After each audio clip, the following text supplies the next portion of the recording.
लब्बैक लब्बैक या रसूल अल्लाह। इस्लाम की खातिर जीते गए, इस्लाम की खातिर मरते गए।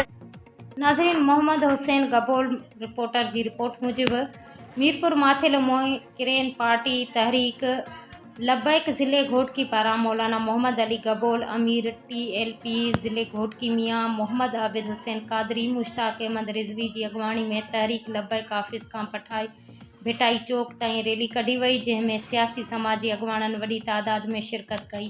अगवाणनि मीडिया सां ॻाल्हाईंदे चयो त वफ़ाक़ हमेशह सिंधियुनि सां माटेली माउ वारो सलूक कयो आहे।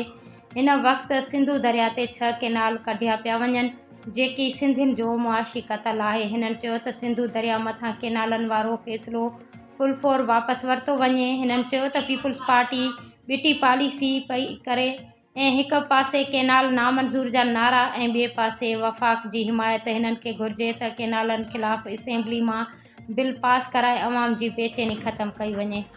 कैनाल ठाहिया पिया वञनि, असां इन जे ख़िलाफ़ तहरीक लब्बैक पाकिस्तान ज़िला घोटकी असां पूरे सिंध में इहा असांखे मर्कज़ी हुकुम कयो आहे। अल्लामा साद हुसैन जी ज़िंदा शर्फ़ो जेको आहे असांखे चयो आहे बिल्कुलु तव्हां पंहिंजे हक़ जे लाइ आवाज़ उथारियो।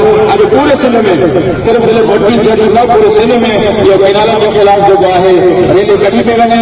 असां इहो असांजो मौक़िफ़ आहे। असां सिंध दुश्मन खे इहा ॿुधाइण था चाहियूं, इहो पैगाम ॾियण था चाहियूं कि बिल्कुलु असां सिंधियुनि खे असां इहो पंहिंजो बर्दाश्त कोन कंदासीं ऐं पंहिंजा केनाल जेके सिंध में 6 केनाल ठहण ते ठहनि था, तहरीक लब्बैक पाकिस्तान 6 केनाल ठहण में बिल्कुलु इहा क़ाबिल नथी करे, इहा क़बूल नथी करे। असां हर मोड़ ते हर वक़्तु पंहिंजो सिंध ते ऐं सिंधु दरिया ते इंशाअल्लाह तयारु आहियूं।